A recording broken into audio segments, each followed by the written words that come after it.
नमस्कार। हिमालय टेलिभिजनको नियमित कार्यक्रम समय सन्दर्भमा तपाईलाई स्वागत छ। म बोमलाल गिरी। सत्तारूढ नेपाल कम्युनिस्ट पार्टी नेकपा भित्रको विवाद बेला बेलामा उत्कर्षमा पुग्छ, कहिले साम्य भए जस्तो मिले जस्तो देखिन्छ। पछिल्लो समय फेरि विवाद उत्कर्षमा पुग्दै गएको छ। 11 दिनदेखि संवाद हुन नसकेको अवस्थामा हिजो नेकपाका दुई अध्यक्ष प्रचण्ड र केपी शर्मा ओली बीच संवाद भएको छ र अहिले खास गरी कर्णाली प्रदेशका मुख्यमन्त्री विरुद्धको अविश्वासको प्रस्ताव, मन्त्री परिषद पुनर्गठन, भारतीय गुप्तचर संस्था रका प्रमुख सामन्त कुमार गोयलको नेपाल भ्रमण र प्रधानमन्त्रीसँगको भेटघाट, पर्साका नेकपाका जिल्ला नेताको हत्या प्रकरण लगायतका विषयले दुई अध्यक्ष बीच दूरी बढ्दै गएको छ र यो दूरी बढ्दै गएको अवस्थामा हिजोको छलफलले सचिवालय बैठक बोलाउने र सचिवालय बैठकबाटै अहिले देखिएको विवाद समाधान गर्ने समझदारी बनेको छ। तर सचिवालय बैठक कहिले बोलाउने भन्ने अझै टुङ्गो लागिसकेको छैन। यस्तो अवस्थामा नेकपा भित्रको विवाद किन बेला बेलामा उत्कर्षमा पुग्छ र फेरि समाधान उन्मुख जस्तो देखिन्छ? यसको कारण के हुन सक्छ र यो पार्टीभित्रको विवाद समाधान गर्ने सूत्र के हुन सक्छ? कार्यक्रम समय सन्दर्भमा आज हामी मूलतः यिनै विषयमा केन्द्रित रहेर संवाद गर्दैछौँ। आजका हाम्रा अतिथि हुनुहुन्छ नेपाल कम्युनिस्ट पार्टी नेकपाका युवा नेता एवं केन्द्रीय सदस्य हेमराज भण्डारी। आउनुहोस् उहाँसँगको संवाद सुरु गरौँ। स्वागत छ। नमस्कार। धन्यवाद। यो नेकपाभित्र के भएको यस्तो? कहिले विवाद एकदम उत्कर्षमा पुग्छ, कहिले समाधान उन्मुख जस्तो देखिन्छ, फेरि पनि समाधान हुँदैन। जोड के हो? पार्टी एकता गर्दा नै केही विषयहरूमा प्रक्रियागत त्रुटि भयो, जसको कारणले अहिले हामी समस्या भोगिरहेका छौँ। के हुन् ती त्रुटिहरू? कि प्रक्रियागत त्रुटि के भयो भने विचारको आधारमा पहिला छलफल भएर पार्टी एकता भएन। दुईजना नेताहरूले पार्टी एकता गर्ने घोषणा गर्नुभयो। त्यसलाई दुईटै पार्टीका केन्द्रीय समितिले, होल समग्र पार्टीले र देशले पनि अनुमोदन गर्यो। दुईटा नेताहरूको बिचमा विश्वासको वातावरण हुँदासम्म राम्रै ढङ्गले अगाडि बढ्यो। जब दुईटा नेताहरूको बिचमा चाहिँ सानातिना मसिना विषयमा अविश्वासको वातावरण सिर्जना हुन्छ, उहाँहरूको कारणले पार्टी नै जाममा पर्ने जस्तो स्थिति देखा पर्यो। अहिलेको यो विवाद विचारको विवाद हो र? यसको अन्तर्यमा विचार पनि छ। किनभने आज नेकपाको विचार के हो भन्ने चिज पहिला क्लियर हुनु पर्थ्यो। विचारको आधारमा व्यवहारहरू, विचारको आधारमा सिद्धान्तको आधारमा नै सरकारका काम कारबाहीहरू, पार्टी संरचना निर्माण चाहिँ हुन्थ्यो भन्दा विचारमा अस्पष्टताको कारणले नेकपा अहिले यो एउटा चाहिँ दलदलमा फँसेको जस्तो स्थिति भएको छ। तदर्थवादमा फँसेको छ अहिले नेकपा। त्यो तदर्थवादबाट निकाल्नको लागि नेताहरूले राम्रो योजनासहित अघिल्लो केन्द्रीय समितिमा हामीले भनेका पनि थियौँ कि अब महाधिवेशनमा लैजाउँ, विचारको समस्या हल गरौँ, सङ्गठनात्मक संरचनाको समस्या हल गरौँ, प्रणालीको समस्या हल गरौँ र व्यक्ति केन्द्रित पार्टीलाई एउटा चाहिँ सामूहिक नेतृत्व प्रणालीमा लैजाउँ। यसो नगरिकन नेकपा बन्दैन भन्दा त्यसो गर्न सकिएन भने यो नेकपाको एकता चाहिँ नेपालको कम्युनिस्ट आन्दोलनको विघटन पनि हुनसक्छ भनेर हामीले केन्द्रीय समितिमा भन्यौँ र त्यही अनुसार केन्द्रीय समितिले पास गरेको मितिमा महाधिवेशन गर्ने भन्ने निर्णय पनि गर्यौँ। यद्यपि अहिले त्यो महाधिवेशनको कार्यतालिका बनाएर अगाडि जानुपर्ने बेलामा नेताहरू यस्ता विवादमा, यी मसिना चिजहरूको विवादमा फस्नु राम्रो हुन्थेन। होइन, कम्युनिस्ट पार्टीमा विचार ठुलो कुरा हो, तर विचारको बहस चाहिँ कहाँनिर भएको छ कि कर्णाली प्रदेशका मुख्यमन्त्री विरुद्ध अविश्वासको प्रस्ताव लैजाँदाखेरि त्यहाँनिर विचारको विवाद कहाँनिर भयो? भारतीय रहका प्रमुख आउँदाखेरिको विचारको हुनुपर्ने विचारको बहस थियो, महाधिवेशनसम्म लैजानु पर्ने थियो र विचारको बहस चाहिँ विवाद चाहिँ महाधिवेशनबाट समाधान गर्नुपर्ने, त्यहाँ पुग्नुपर्ने विवाद चाहिँ साना मसिना कुराहरूमा अल्झिरहेछ। विचार त धेरै पछाडि ओझेलमा परि जस्तो लाग्दैन? हाम्रो चिज त त्यही हो। जब पार्टीमा, कम्युनिस्ट पार्टीमा विचार कमजोर हुन्छ, विचारमाथि, सत्यमाथि सत्ता र शक्ति हाबी हुन्छ, कम्युनिस्ट पार्टीको अस्तित्व सकिँदै जान्छ। त्यसकारणले हाम्रो विचारको, नेकपा त्यो दिशामा छ अहिले। विचारको पुनर्जागरण ल्याउने, विचारको पुनर्ताजगी ल्याउने हाम्रो अभियान हो।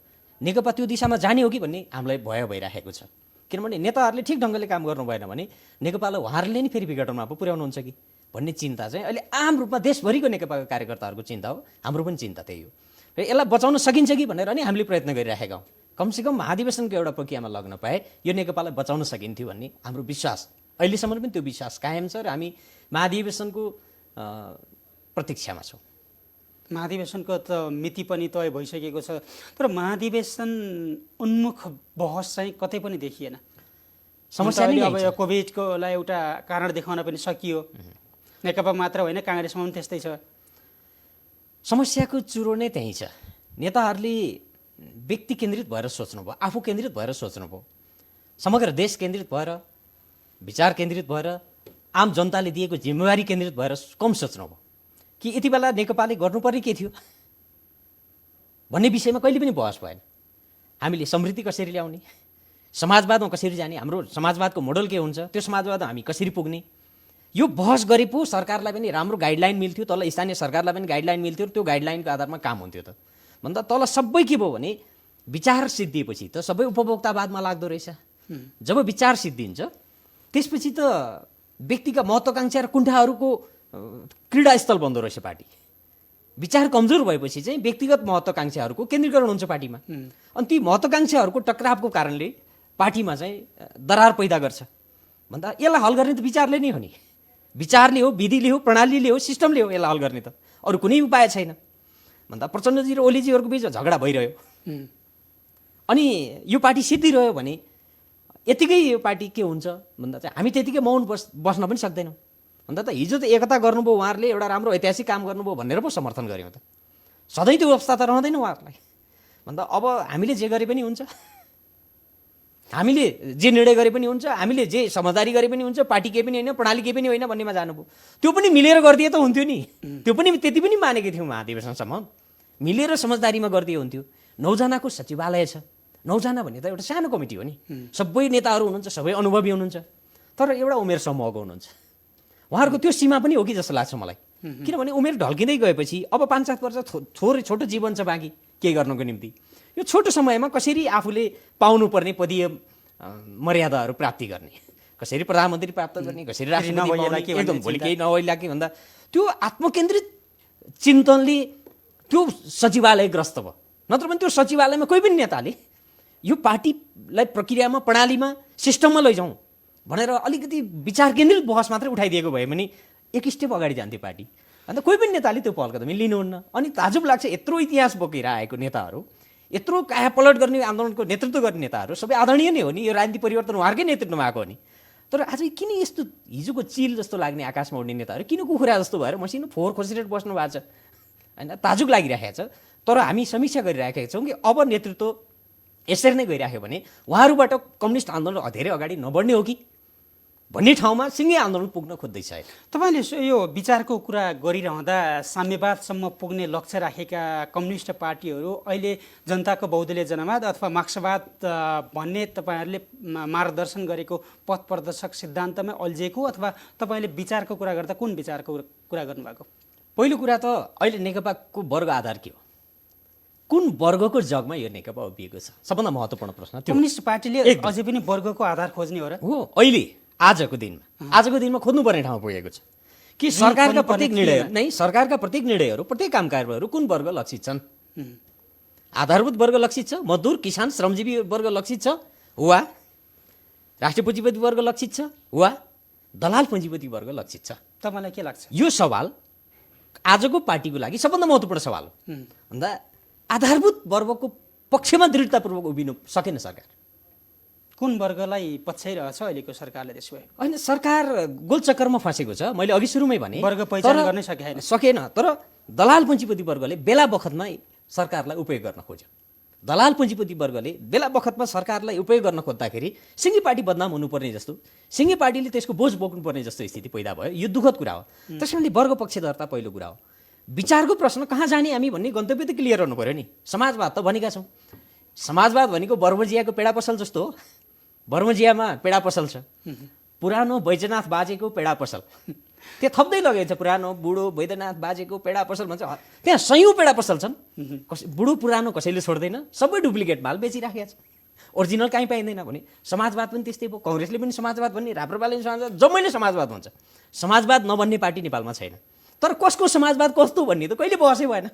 हामी नेकपाभित्र त्यो बहस होस् भन्ने चाहन्थ्यौँ कि नेपाली मोडलको समाजवाद के हो, त्यसका आम चरित्र के हुन्, त्यसका विशेषता के हुन्।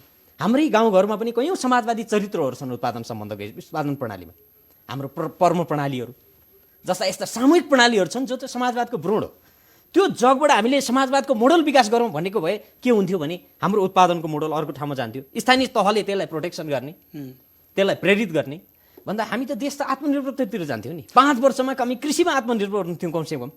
यसले मात्रै पनि के हुन्थ्यो भने समृद्धिको आधार बनाउँथ्यो। भन्दा न त समृद्धिको कार्यक्रम आयो, न त समाजवादको गन्तव्य क्लियर भयो। अनि दुईटै चिज नभएपछि त यस्तै ठाउँमा फस्ने रहेछ नि त। अब यस्तो गन्तव्यविहीन अथवा विचारविहीन अवस्थामा पुगेको नेपालको नेकपामा यो दलाल पुँजीपति वर्गको प्रतिनिधित्व गर्ने काम चाहिँ सरकारबाट मात्र भएको छ अथवा नेकपाको नेतृत्वबाट भएको छ? भाइ पार्टीभित्र यो गुटहरू छन् नि, अहिले त नेकपा कस्तो भयो भने यो पार्टी जस्तो नै बनेन, यो खासमा नेकपा जस्तो बनेन कि गुटहरू भयो, यो गुटहरूको संयुक्त मोर्चा जस्तो भयो। भन्दा एक ढङ्गले भन्नुहुन्छ भने गुटहरूको प्राली जस्तो के, 2-4वटा गुटहरूको साझा एउटा कम्पनी जस्तो भयो। त्यसले गर्दा सेयरमा अलिअलि भागवण्ड नमिल्ने बित्तिकै झगडा हुने भयो। किन विचारको प्रश्न थियो भनेपछि यो गुटहरू आफै कमजोर हुँदै जान्थे। हिजोका पुराना गुटहरू, एमाले भित्रका पनि पुराना 20-25 वर्ष अगाडिको गुटहरू चाहिँ कति छन्। अब पूर्व माओवादी भित्रका पनि पुराना स्वार्थ समूहहरू, गुटै त नभनौँ, मसिना स्वार्थ समूहहरू जिउँ कति छन्। यसलाई भत्काउने के हो त विधि भन्दा त त्यो त विचार हो। विचारको निर्माण गर्ने थलो, मुख्य थलो कहाँ हो भन्दा महाधिवेशन हो। त्यो भएर नै हामीले महाधिवेशनतिर यो पार्टीलाई लग्न खोजेका हौँ। अघिल्लो वर्षको माघमा भएको केन्द्रीय समितिको बैठकमा त्यो हाम्रो जोड हो नि, खास महाधिवेशनमा लैजाने केन्द्रीय सदस्यहरूको जोड हो नि, महाधिवेशनमा लैजाउँ। किन महाधिवेशनमा लगेपछि बहुपदीय प्रणाली लागू हुन्छ कमसेकम पनि। अहिलेको एउटा पुस्ताको मात्रै मूल नेतृत्वको टिम छ जो सचिवालयमा, त्यो पुस्तान्तर हुन्छ अलिकति भए पनि, कमसेकम 3टा पुस्ता पुग्छ। युवा प्रौढ र वृद्धहरूको 3टा पुस्ताको संयोजन हुन्छ। पूर्व एमालेमा अलिकति थियो नि, अब पछिल्लो पुस्ताका साथीहरू सचिवसम्म, उपसचिव, उपमहासचिवसम्म हुनुहुन्थ्यो अघिल्लो कालखण्डमा। यो एकतालले त के गरिदियो भन्दा झन् धेरै पुरानो बुढो पुस्ताहरूको नेतृत्वमा सबै उहाँहरूको हातमा गयो। यसरी जाँदाखेरि नेतृत्वको कुरा पनि, पुस्तान्तरको कुरा पनि हो रहेछ। किनभने उसको त बाँकी राजनीतिक जीवन अलि लामो छ नि, उसले नयाँ ढङ्गले सोच्न खोज्दो रहेछ। भन्दा पुस्तान्तरण पनि एउटा समस्याको निकास हो भनेको। अहिले हेर्दाखेरि चाहिँ अब नेकपाभित्र मुख्य गरी देखिएका बहस विवाद भनेको चाहिँ विचारको बहस, एउटा विचारको विवाद, विचार पहिचान गर्न नसक्नु अथवा गन्तव्यसम्म पुग्ने स्पष्ट मार्ग नहुनु, अनि त्यस्तै उमेर समूह पनि एउटा भयो, वर्ग पहिचान गर्न नसक्नु र गुटहरूको संयुक्त मोर्चा, यिनै हुन् कारण। मुख्य यही हो। किनभने अब त्यसमा अरू पनि सहायक कारणहरू त छन् हैन। जस्तै चाहिँ पार्टीलाई विधिमा प्रणालीमा चलाउनुपर्छ भन्ने मूल नेतृत्वको सोच नहुनु पनि हो क्या। विधिमा प्रणालीमा सामूहिकतामा चलाउनुपर्छ। पार्टी भने त कम्युनिस्ट पार्टी भनेको त सामूहिक विचारको केन्द्रीकरण गर्ने थलो हो नि। कोही व्यक्तिलाई हेरेर तिनका वरिपरि लागेका कोही सामन्तवादका मसियाहरू त सामन्तवादका के अरे रैती त होइन नि त। हामी त कार्यकर्ता हो। विचारको आधारमा पो ओलीजी र प्रचण्डजीहरूलाई नेता मानिराखेका हो त हामीले कम्युनिस्ट पार्टीमा। जब उहाँहरूले हाम्रो भावनाको, विचारको, आम जनताको भावनाको, कम्युनिस्ट पार्टीको मूल मर्मको नेतृत्व गर्न छोड्नुहुन्छ, उहाँहरूलाई नेता मान्नुपर्छ भन्ने कोही जरुरी हुँदैन नि। त्यति बेला कार्यकर्ताले, नेताहरूले विद्रोह गर्छ उहाँहरूको विरुद्ध। त्यो पनि उहाँहरूले सोचिराख्नुपर्छ। उहाँहरू जुन उमेरमा अघिल्लो पुस्ताका नेताहरूको विरुद्ध विद्रोह गर्नुभयो र नेतृत्वमा आउनुभयो, चाहे ओलीजीहरूको कुरा गर्नुहोस्, झापा आन्दोलनताका, चाहे प्रचण्ड गभर्मेन्टहरूको कुरा गर्नुहोस्, उहाँहरू पनि त एउटा कालखण्डमा पार्टीभित्र अर्को पुस्ताको विरुद्ध विद्रोह गरेर आउनुभयो नि। अन्त सधैँ अर्को पुस्ताले सहेर बसिरहेको छ, उहाँहरूले जे गर्यो त्यही मानेर बसिरहेको छ भन्दा त्यो सम्भव छैन। उहाँहरूले त्यो गल्ती गरिराख्नुभयो भने उहाँहरूलाई पनि मेल्काउन सक्ने ताकत पनि लिएर आउँछ है अर्को पुस्ताले। त्यो पनि ख्याल गर्नुपर्छ र आफ्नै विगततिर उहाँहरूले एकचोटि फर्किनुपर्छ र समीक्षा गर्नुपर्छ। त्यसो गर्दा पार्टीलाई सामूहिक नेतृत्व प्रणालीमा हामी चलाउँछौँ। अहिले महाधिवेशन नहुँदासम्म कमसेकम ल अस्ति स्थायी समितिले निर्णय गर्यो नि त, सबै निर्णयहरू हामी कमसेकम सचिवालयमा छलफल गर्छौँ भने त्यति त गर्दै हुन्छ नि। त्यति पनि नगर्ने हो भने त बेइमान हो नि उहाँहरू। अनि बेइमानहरूले नेतृत्व गर्न पाइन्छ? अब कम्युनिस्ट पार्टीको वर्ग भनेको किसान, मजदुर, सर्वहाराका वर्ग हुनुपर्ने थियो र प्रधानमन्त्रीले त भन्नुहुन्छ हरेक पटक हामी कुनै पनि नागरिकलाई भोकै हुन दिँदैनौँ, भोकले कोही पनि मर्दैन भनेर प्रधानमन्त्रीले भनिरहनुहुन्छ। उहाँ त एउटा नेपालको सबैभन्दा ठुलो कम्युनिस्ट पार्टीको अध्यक्ष हो। त्यसो भन्दै गर्दा दसैँको दिन हामीले देखियो खुला मञ्चमा भात खानको लागि लाइनमा बसेकाहरू। दसैँको दिन हो जे भए पनि हामीहरूको लागि त एउटा दसैँ महान पर्व हो। त्यस्तो पर्वको बेलामा पनि खान नपाएर अरू कसैले बाँडेको भातमा खुला मञ्चमा बसेर खान्छ भने तपाईँले भने जस्तै यो सरकारले त्यो वर्गको प्रतिनिधित्व गर्न सकेन अथवा दलाल पुँजीपति वर्गको पक्षमा गयो भन्ने तपाईँको भनाइको थप बहस व्याख्या गर्नु पर्ला। तर अहिले अब यो देखिएको समस्या जति 3-4वटा तपाईँले प्रमुख कारणहरू देखाउनुभयो, ती कारणहरू हल गर्दै फेरि यो नेकपा विभाजनको सङ्घारमा पुग्दै फर्किँदै गरेको पार्टीलाई जोगाउने उपाय केही छ? विभाजन त समाधानै होइन। उम्, त्यो कुनै समाधान नै होइन विभाजन। किनभने विभाजन हुनु थियो भने किन एकता हुनु पर्थ्यो? एकतामा हामी आएको कारण पनि के हो भने हिजोको पूर्व एमाले भन्ने पार्टी त्यो पनि यथास्थितिमा त्यसले पनि देशको अहिलेको समस्या हल गर्न सक्दैन। हिजोको पूर्व माओवादी भन्ने पार्टी यथास्थितिमा त्यसले मात्रै पनि देशको समस्या हल गर्न सक्दैन। ती दुवै पार्टी नयाँ ठाउँमा जानुपर्छ, रूपान्तरण हुनुपर्छ। त्यो आफ्नो पुरानो शैली, विचार, नेतृत्व, सबै चिज, संस्कृति, सबै चिजमा रूपान्तरण भएपछि मात्रै हामी समाजवादको लक्ष्यमा जान सक्छौँ भन्ने सङ्कल्पले हामीलाई एकै ठाउँमा ल्याएको हो नि। त्यसो गर्दाखेरि हामीले जसरी पनि यो पार्टीलाई समाधानतिर लैजानुपर्छ। त्यो समाधान महाधिवेशन हो एउटा। महाधिवेशनसम्म अहिले हामीले मान्यौँ नि त। अरू धेरै केही गर्न सकिँदैन भने केन्द्रीय समितिको बैठक बोलाएको थियो, त्यो 1 महिना सर्यो। ल ठिकै छ, उहाँहरूले सार्नुभयो, हामीले धेरै ठुलो गुनासो पनि गरेका छैनौँ। 1 महिनापछि पनि बस्न नसक्ने स्थिति भयो भने उहाँहरूले सार्न सक्नुहुन्न। अर्को प्रविधिको प्रयोग गरेर भए पनि बैठक राखेको हुन्छ। प्रविधिको प्रयोग गरेर, अहिलेको सूचना प्रविधिको प्रयोग गरेर भए पनि बैठक राखेको हुन्छ। आफ्ना विचारहरू प्रत्येक केन्द्रीय सदस्यहरूलाई राख्न दिने फोरम निर्माण गरेर राखे हुन्छ र त्यसलाई अनुमोदन गर्न स्थायी समिति बोलाए हुन्छ। लाग्छ तपाईँलाई केन्द्रीय समिति बैठक बस्छ? बस्नै पर्छ। महाधिवेशन अगाडि केन्द्रीय समितिको बैठक नबसी त महाधिवेशन हुँदैन। महाधिवेशनै हुँदैन त कसरी केन्द्रीय महाधिवेशन हुन्छ? महाधिवेशन नभई सुखै छैन। एउटा सचिव 9 जनाको एउटा सचिवालय बैठक बस्न सक्दैन, 45 सदस्य स्थायी कमिटी बैठक बस्न सक्दैन भनेपछि 400 जना सहभागी केन्द्रीय कमिटी कसरी होला? र महाधिवेशनबाट त तपाईँले भने जस्तो विचार प्रस्फुटित भएर आउँछ, नेतृत्व आउँछ, कसरी सम्भव हुन्छ त्यो? होइन, उहाँहरू अलिकति महाधिवेशनसँग उहाँहरू अलिकति डराइराख्नु भएको छ कि जस्तो पनि लाग्छ। महाधिवेशनबाट भाग्न खोजिराख्नु भएको छ कि जस्तो पनि लाग्छ। तर उहाँहरूले भाग्ने ठाउँै छैन। किनभने कङ्ग्रेसले आगामी भदौसम्ममा जुनसुकै मूल्यमा महाधिवेशन गर्नैपर्छ। तपाईँहरूलाई त्यस्तो बाध्यता छैन? होइन, कङ्ग्रेसको महाधिवेशन सकिएपछि नेकपालाई यति ठुलो मनोवैज्ञानिक प्रेसर आइलाग्छ। अनि कङ्ग्रेसलाई विधानले बाँधेको छ, तपाईँहरूलाई त छैन फेरि? होइन, हामीलाई छैन। तर यति ठुलो प्रेसर आइलाग्छ, त्यति बेरसम्म भएन भने त्यसको 1 महिना 2 महिनापछि भए पनि नेकपाको अधिवेशन हुन्छ। प्रेसरले बाँध्नु भनेको त नैतिकताले बाँध्नु हो। नैतिकता छ भने नै मात्र त्यसले बाँध्ने हो। होइन, त्यो त नैतिकता छ नि नेकपासँग। यत्रो मोरल ग्राउन्ड छ, यत्रो जनताले जनमत दिएको छ। भोलि जनतामा जानु पर्दैन? कुन नैतिक बल लिएर जाने त? होइन, अब जनतामा जानु पर्दैन, यति नै हो, सकियो भन्ने हो भने त केही नगरे पनि हुन्छ। त्यतातिर सोचेको छ नेतृत्वले जस्तो लाग्छ? नसोची उपाय नै छैन नि। उपाय छैन भन्नुहुन्छ तपाईँहरू? 1 वर्ष अगाडि नेताहरूसँग हामी अलि केही समय अगाडि मात्रै हामीलाई, म सङ्गठन विभागमा पनि छु, सङ्गठन विभागलाई महाधिवेशनको कार्यतालिका, सेड्युल र महाधिवेशनको विधिको बारेमा तपाईँहरूले औपचारिक छलफल गरेर सुझाव दिनु भन्नुभयो। हामी छलफल गरिरहेका छौँ त्यहाँ कि हामी आगामी केन्द्रीय समितिको बैठकसम्ममा महाधिवेशनको सम्पूर्ण कार्यतालिका, महाधिवेशनको मोडालिटी, महाधिवेशनको सबै फर्म्याट हामी विकास गरेर ल्याउँछौँ। सङ्गठन विभागले प्रस्ताव गरेर उहाँहरूलाई बुझाउँछौँ। हामी तयारी गरिराखेका छौँ। त्यसो गर्दाखेरि महाधिवेशनतिर नगइकन उपाय नै छैन। महाधिवेशनमा गएन नेकपा भने र महाधिवेशन नगइकन आगामी चुनाव फेस गर्ने ठाउँमा नेकपा गयो भने त्यो नेकपाको लागि दुर्भाग्य हुन्छ, आन्तरिक रूपमा पनि। त्यो भनेको त अब लगभग 3 वर्ष सकिसक्यो, 2 वर्ष बाँकी छ। 2 वर्षको बिचमा चुनावभन्दा पहिले महाधिवेशन हुन्छ। चुनावभन्दा पहिला महाधिवेशन हुनुपर्छ र हुन्छ। किनभने त्यो केन्द्रीय समितिले निर्णय गर्यो, स्थायी समितिले अस्ति पनि निर्णय गर्यो, उहाँहरूले पनि निर्णय गर्नुभएको छ। उहाँहरू सबै बाँधिनु पनि। अब भाग्ने ठाउँ उहाँहरूलाई कहाँ छ? कहिलेसम्म नबोलाइ बस्नुहुन्छ त बैठक? सम्भव छ? ल, उहाँले स्थायी समितिको त हिजो बसेर सचिवालयको बस्छु भन्नुभयो, सचिवालय बस्नुहुन्छ। सचिवालयमा पनि 2 जना नेता पनि छलफल गर्न नसक्ने स्थितिमा 9 जना छलफल गर्नु पनि प्रगतिशील भयो हो। त्यही नै र जस्तो अब तपाईँहरूले केन्द्रीय कमिटीको बैठक 1 वर्ष अगाडि एकचोटि बस्यो, त्यो बैठकले चाहिँ महाधिवेशनमा जाने भनेर भन्यो।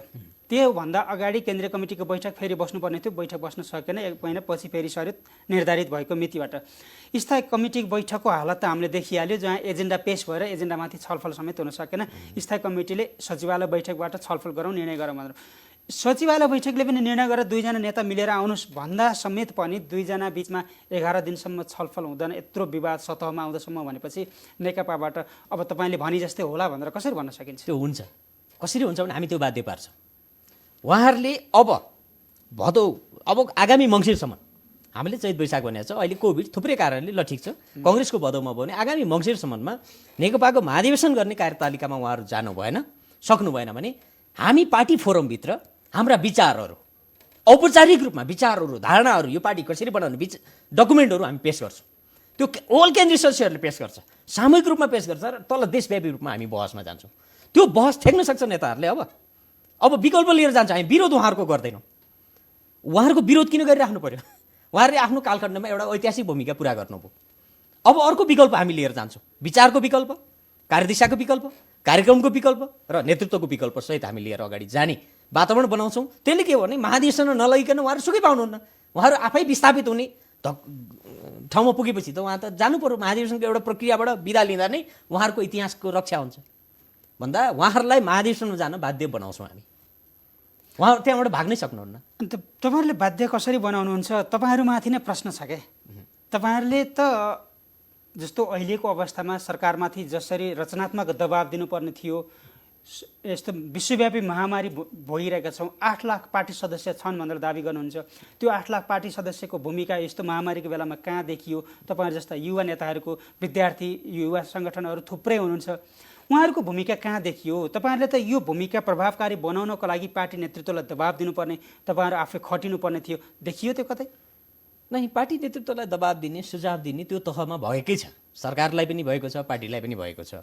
र हामीले आफ्नो जिम्मेवारी लिएका ठाउँमा यसमा तल आफ्नो जनशक्तिलाई परिचालन गर्ने, त्यसलाई व्यवस्थापन गर्ने त्यो मोडलमा पनि गएकै छ। तर राष्ट्रिय राजनीतिमा जसरी पहल लिन सक्नु पर्थ्यो त्यो पहल लिन सक्ने कर चाहिँ हामीलाई परेन। हो, त्यहीँनिर अब तपाईँ हामी सङ्कटमा, हाम्रो यो अर्को जेनेरेसन सङ्कटमा त्यहीँ फस्यो कि राष्ट्रिय राजनीतिमा समग्र पहल लिएर कार्यक्रमिक रूपमा चाहिँ अगाडि जानुपर्ने, हस्तक्षेप गर्नुपर्ने, त्यसमा चाहिँ हामी पनि बाँधियौँ। किनभने हामी त महाधिवेशनको प्रतीक्षामा छौँ नि। महाधिवेशनभन्दा अगाडि महाधिवेशनसम्म हामी विध्वंसकारी मोडलबाट भन्दा पनि रचनात्मक मोडलबाट जाउँ। रचनात्मक मोडलबाट भनेको त आन्तरिक पार्टीभित्रै पहिला छलफल गरौँ, विषयहरूलाई भित्र राखौँ पहिला, त्यसपछि मात्रै बाहिर जाने होला नि त। जब भित्र राख्ने बाटो बन्द गरिन्छ त्यसपछि पो बाहिर जाने हो त।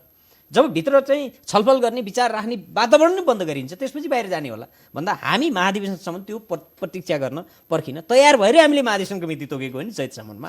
तपाईँ भन्दै हुनुहुन्छ अहिलेको सरकारले दलाल पुँजीपति वर्गको प्रतिनिधित्व गर्यो भन्दै गर्दा जति बेला स्थायी कमिटीको बैठकको आह्वान गरिएको थियो र 7वटा एजेन्डा तय गरिएको थियो, त्यो 7वटा एजेन्डाभित्र कहिले पनि छलफल हुन सकेन। जति बेला प्रधानमन्त्रीले एउटा अभिव्यक्ति दिनुभयो, मलाई हटाउनको लागि भारत र मेरै पार्टीभित्रका नेताहरू लागे भनेर भन्नुभयो, त्यही बेलामा अध्यादेश आयो।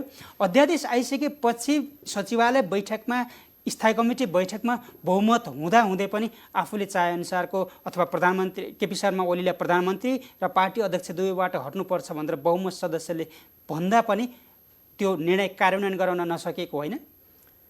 कार्यान्वयन गराउन नसकेको भन्दा पनि प्रधानमन्त्री र प्रधानमन्त्रीले पार्टी फुटाउनुहुन्छ, पार्टी फुटाउन नदिउँ भनेर आफै ब्याग भएर आएको त हो नि। प्रधानमन्त्री र पार्टी अध्यक्ष दुईटैबाट हट्नुपर्छ एकैचोटि भन्ने कुरा ठिक थियो कि थिएन त्यो पनि एउटा बहस हो। किनभने यो त दुईटा पार्टी एकता भएको हो नि। महाधिवेशनसम्म त उहाँहरू दुईटा अध्यक्ष हो, उहाँहरूले नै समझदारी गरेको हो नि त, हस्ताक्षर गरेर। त्यो त तपाईँकै पार्टीभित्रका बहुमत सदस्यले गरेको परामर्श हो फेरि त्यो। त्यो गर्नुभयो, तर के भने दुईटै पदबाट भन्ने चिज चाहिँ हुन्थ्यो कि हुन्थेन? नभए एउटा पदबाट थियो होला। हो त, जायज र न्यायपूर्ण एउटा पदबाट हट्ने कुरा हुन्थ्यो, एउटा पदबाट हट्ने। अन्तिममा सहमति पनि त्यही भयो नि, तपाईँले पार्टी चलाउनुहोस् म सरकार चलाउँछु भन्ने तहमै सहमति भयो। तर अहिले पछि आउँदाखेरि प्रधानमन्त्री पनि के भयो भने प्रधानमन्त्री असाध्यै अहिले पनि किन शक्तिको यति धेरै भएको हुनुहुन्छ? उहाँले गल्ती गरिराख्नु भएको देखियो। किनभने पार्टी पनि उहाँको कारणले जाम भइराखेको छ। पार्टी तपाईँले चलाउनुहोस्, बैठक राख्नुहोस्, लु जे गर्ने तपाईँले गर्नुहोस्, सरकारको काम चाहिँ मलाई चाहिँ सहयोग भनेकै हो त, लेखेर दिएको हो त। तपाईँ कार्यकारी अध्यक्ष नै हो, तपाईँ सरकार पार्टी चलाउनुहोस् म सरकार चलाउँछु भन्ने प्रचण्ड कार्यकारी भएको लिखित आइसकेपछि उसमा पेरिस डाँडामा लगेर बैठक बसालेको होइन हो। अनि त्यसपछि कहाँ गयो? त्यसमा पनि त सहमतिको आधारमा भनिएको छ नि त। दुईटाको सहमति भन्ने अलिकति अर्को बुँदाले पनि बाँधेको छ नि त। किनभने महाधिवेशनसम्म जानु नै छ पार्टी, महाधिवेशनसम्म सल्लाहबाटै समझदारीबाटै जानु छ।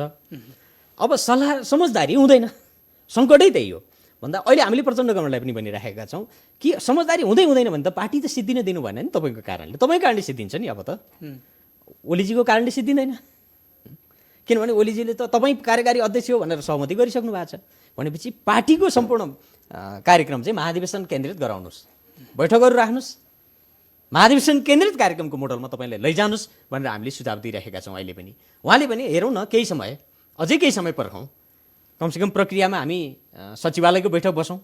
सचिवालयको बैठक बसेर एउटा प्रक्रियाबाटै, संस्थागत प्रक्रियाबाट हामी जान सक्यौँ भने त्यो नै हाम्रो लागि राम्रो उपाय हो सहमतिको, किनभने महाधिवेशन पनि सहमति आधारमा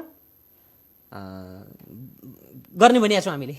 एकताको महाधिवेशन गर्ने त्यो पनि सहमति आधारमा भनिएको छौँ। त्यो त दुईटा त महाधिवेशनको त सिद्धान्त हो नि। होइन, पार्टीलाई प्रभावकारी रूपमा अगाडि बढाउनको लागि कार्यकारी अध्यक्षलाई कुन चाहिँ अर्का अध्यक्षले सहमति नदिँदा समस्या पर्यो? पार्टी अगाडि बढाउनको लागि बिटिक राख्नु पर्यो नि त। प्रधानमन्त्रीले पनि महत्त्वपूर्ण निर्णयहरू, सरकारले गर्ने महत्त्वपूर्ण निर्णयहरू, राजनीतिक नीति नै, राजनीतिक नीति लगायतका महत्त्वपूर्ण निर्णयहरू गर्ने बेलामा सचिवालयको बैठक बस्ने भनेर त निर्णय भयो नि त। त्यो उहाँले नि सिधै उल्लङ्घन गरिदिनु भयो। भनेको अहिले चाहिँ सरकारका अब कारबाहीका कारण चाहिँ पार्टी अप्ठ्यारोमा परेको छ भन्ने निष्कर्ष एकदम मैले अघि सुरुमै भने नि, विचार हाबी हुने कि राजनीति हाबी हुने कि सत्ता र शक्ति हाबी हुने भन्दा पार्टीमाथि सत्ता र शक्ति हाबी भयो। विचार कमजोर भयो, पार्टी कमजोर भयो। हुनु पर्थ्यो के हो भने विचार र सत्य स्थापित हुनु पर्थ्यो। पार्टी भने त सत्य हो नि, विचार हो नि त। विचार कमजोर भयो भन्दा पार्टी कमजोर हुनु भनेकै त्यही हो। अन्त हाम्रो यो सबै प्रयत्न के छ भने प्रचण्ड गभर्नमेन्टलाई अहिले भर्खरै पनि हामीले भनिराखेका छौँ कि प्रधानमन्त्रीले अब पनि फेरि सचिवालयको बैठक बोलाउनु भएन भने के गर्ने भन्दा त सचिवालय बैठक उहाँले बोलाउनु पऱ्यो नि त। प्रचण्डले सचिवालयको बैठक, प्रचण्डले सचिवालयको बैठक बोलाउने, त्यहाँ छलफल गर्ने, त्यहाँ प्रधानमन्त्री पनि आउनुपर्छ। अनि प्रधानमन्त्रीले सचिवालय बैठक बोलाउनु त होइन, त्यो प्रचण्डले बोलाउने हो। प्रचण्ड गभर्नमेन्टले सचिवालयको बैठक बोलाउने, अहिलेसम्म भएका बिचमा चाहिँ अस्तिको स्थायी समिति पछि भएका कमजोरीहरूको बारेमा त्यहाँ उहाँहरूले समीक्षा गर्ने। बाहिर चाहिँ मिडियामा आएर गरेर त काम छैन नि त उहाँहरूले त। उहाँहरूको त समीक्षा गर्ने कमिटी छ त्यहाँ, भन्दा त्यहाँ समीक्षा गर्ने र त्यसपछि केन्द्रीय समितिमा पेश गर्ने डकुमेन्ट एजेन्डाहरू चाहिँ उहाँहरूले तयार गर्ने हो। वा त स्थायी समिति बस्नुपर्छ भने स्थायी समिति बोलाउने हो। त्यो काममा प्रचण्डले अब आनाकानी गर्नुहुन्न। त्यही त अलि बढी पछिल्लो समय समस्या चाहिँ कार्यकारी अध्यक्ष प्रचण्डमै देखियो कि भन्ने जस्तो। अब हिजोकै कुराको उदाहरण ल्याउँ, 11 दिनपछि दुई अध्यक्षबीच बालुवाटारमा छलफल भयो। प्रचण्डले भन्नुभयो अब सचिवालय बैठक बोलाउँ र सबै समस्याको हल त्यहीँ गरौँ भनेर प्रचण्डले सचिवालय बैठक बोलाउनको आह्वान गर्नको लागि प्रधानमन्त्रीसँग परामर्श गर्नु त ठिकै हो। त्यति हुँदाहुँदै प्रधानमन्त्रीले के भन्नुभयो, हुन्छ म महासचिवसँग सल्लाह गर्छु भनेर।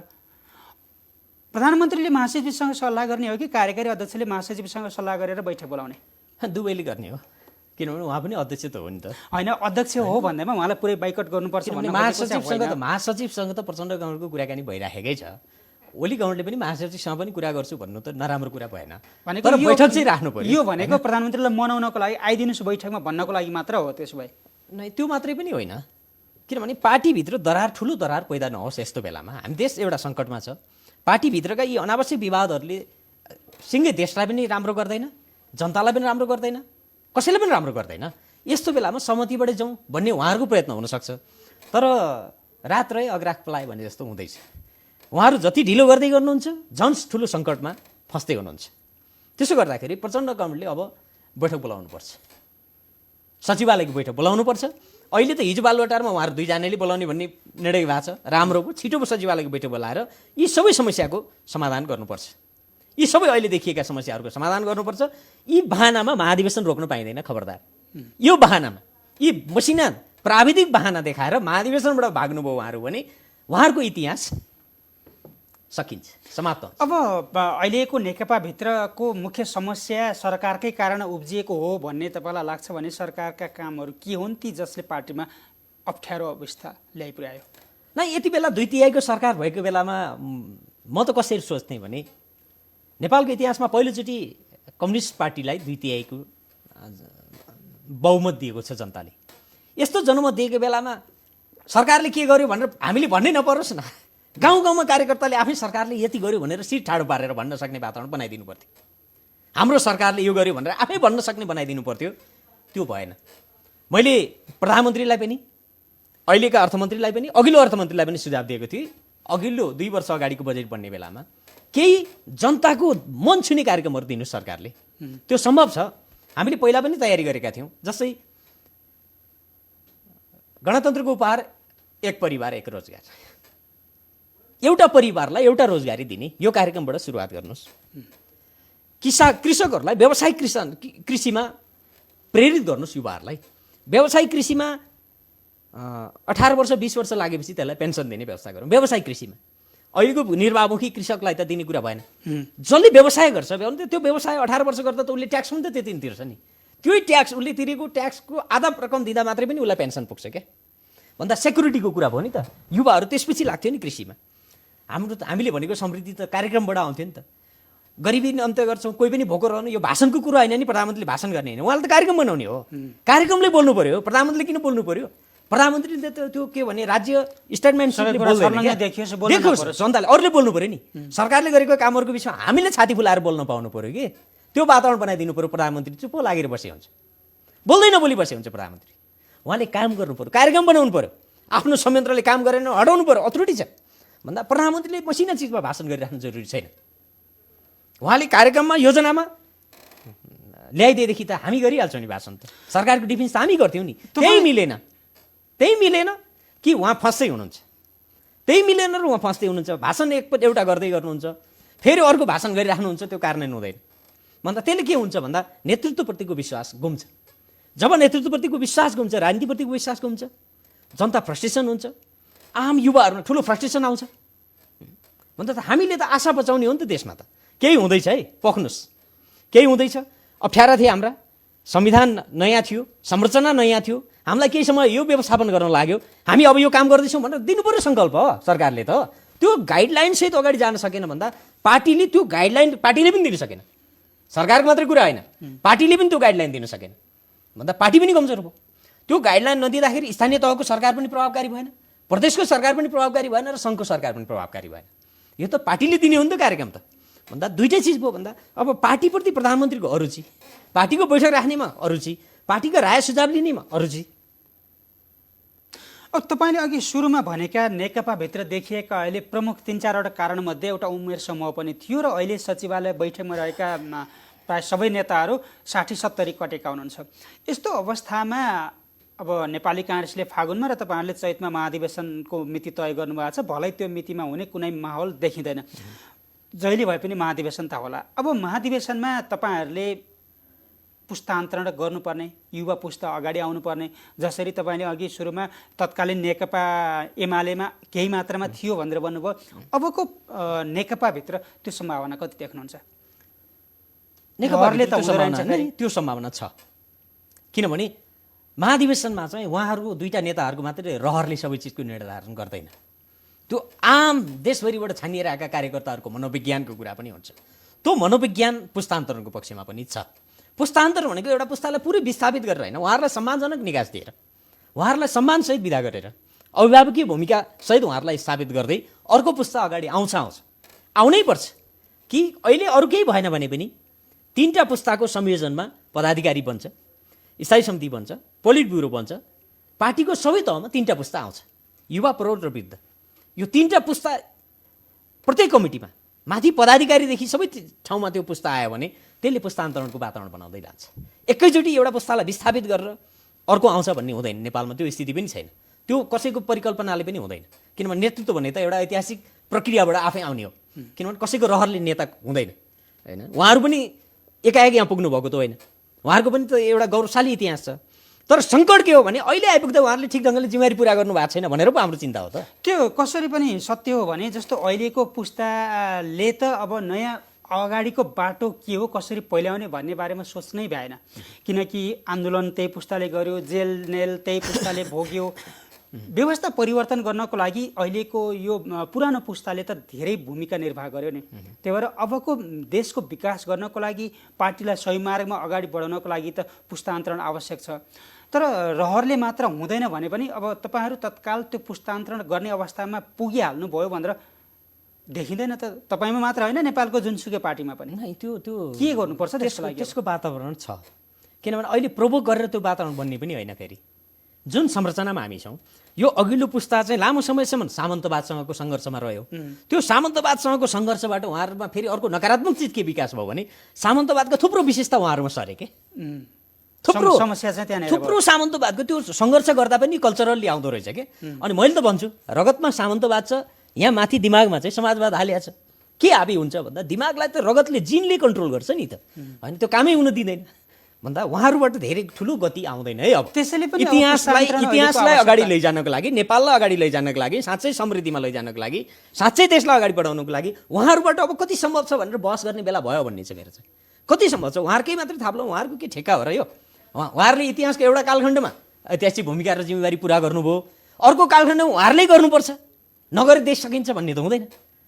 उहाँहरूले अहिलेसम्म जे भूमिका खेल्नुभयो त्यसको लागि धन्यवाद, उहाँहरूलाई सल्युट गर्छौँ। ससम्मान उहाँहरूलाई विदा गरेर उहाँहरू अभिभावकको भूमिकामा बस्नुहोस्।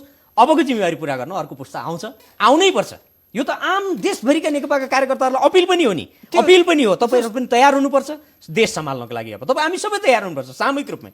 साँच्चै समाजवादमा जाने हो, साँच्चै समृद्धि ल्याउने हो हामीले भने हामी सामूहिक रूपमा अब तयार हुनुपर्छ कि नकारात्मक ढङ्गले होइन, आलोचनात्मक ढङ्गले होइन, सृजनात्मक ढङ्गले सोचौँ, रचनात्मक ढङ्गले सोचौँ। हामी विरोध होइन विकल्प प्रस्तुत गरौँ भन्नेमा छौँ। अब विरोध गर्नु पर्दैन उहाँहरूको। सामान्य उदाहरणले जस्तो एउटा घर परिवारको हजुरबुवा बुवा र नातिमा एउटा सामान्य प्राविधिक हिसाबले को कति फरवार्ड हुन्छ।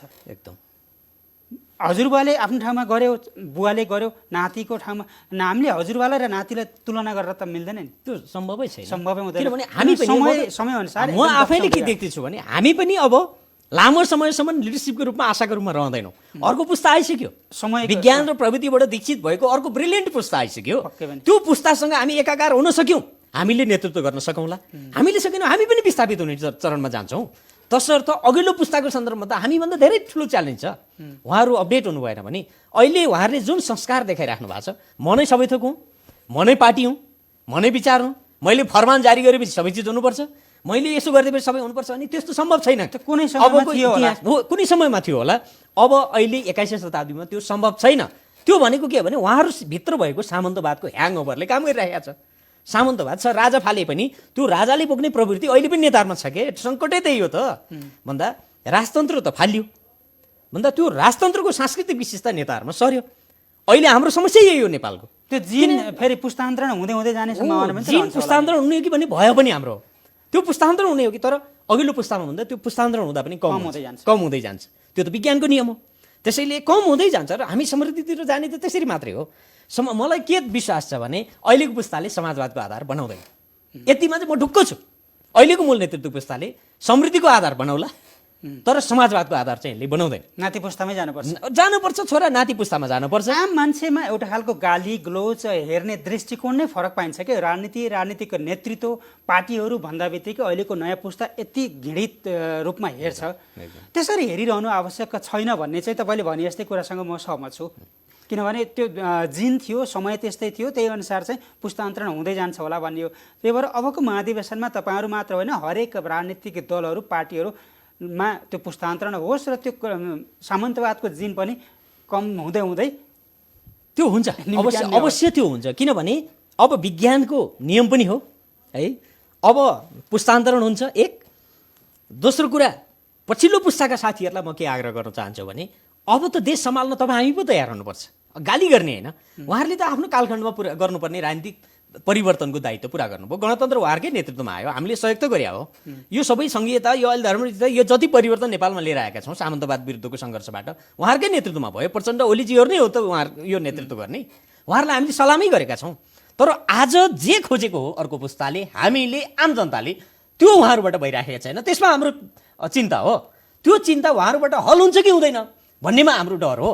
त्यसो गर्दाखेरि हामी उहाँहरूलाई रेस्पेक्ट पनि गरिरहेका छौँ। अहिलेसम्म नेतृत्वको रूपमा उहाँहरूलाई सम्मान पनि गरिरहेका छौँ र हाम्रो तयारी पनि गरिरहेका छौँ। हामी कार्यक्रमको अन्त्यमा छौँ। अन्त्यमा नेकपाको अबको बाटो विभाजन हो कि एकता हो? एकता हो भने चाहिँ मिल्ने आधारहरू के हुन्? पार्टी अगाडि कसरी जानुपर्छ? विवाद समाधान कसरी हुन्छ? नेकपाको बाटो एकता हो। विभाजनको त कल्पनै नगरौँ, त्यो सम्भवै छैन। एकता हो, निर्विकल्प एकता हो। एकता गर्दाका एकता ताकाका मूल आधार सबैले चाहनु पर्यो नि त। सबैले चाहनु पर्यो। कसैले चाहँदैन भने ऊ सकिन्छ। चाहँदैन, एकता होइन, फुट चाहन्छ भने त्यो फुट चाहनेहरूको समाप्ति हुन्छ। किनभने दम्भ घमण्ड अहङ्कारले कहीँ पुर्याउँदैन। दोस्रो कुरा, हामी पार्टी एकता गर्दाका समझदारी, अघिल्लो केन्द्रीय समितिको बैठक, अस्तिको स्थायी समितिको बैठक हाम्रा एकताका मूल आधार हुन्। किनभने अरू त आधार खोज्ने कुरा भएन हामीले।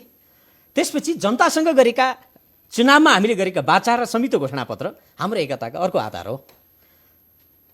अहिलेको पार्टीको राजनीतिक प्रतिवेदन एकताको मूल आधार हो र त्यसको केन्द्रीकरण अबको महाधिवेशन एकताको आधार हो।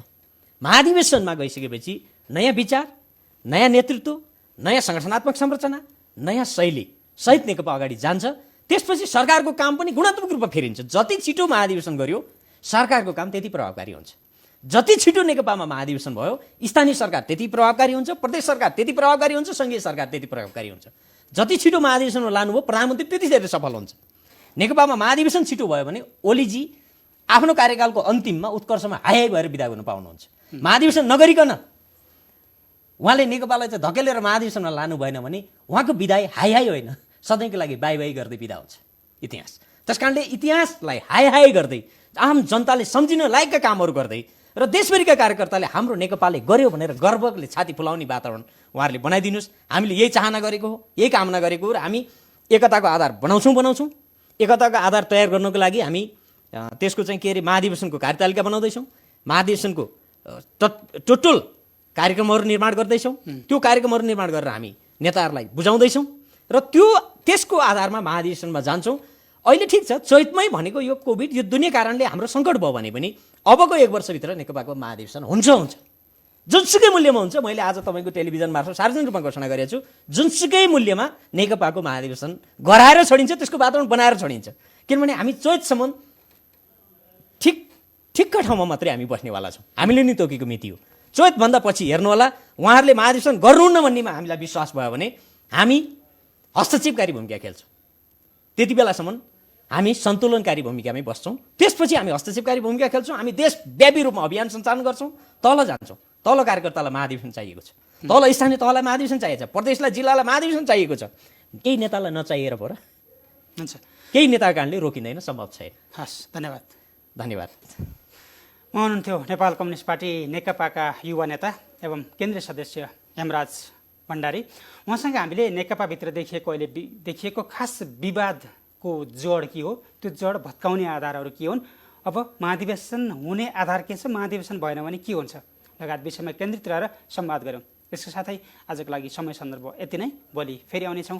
नमस्कार।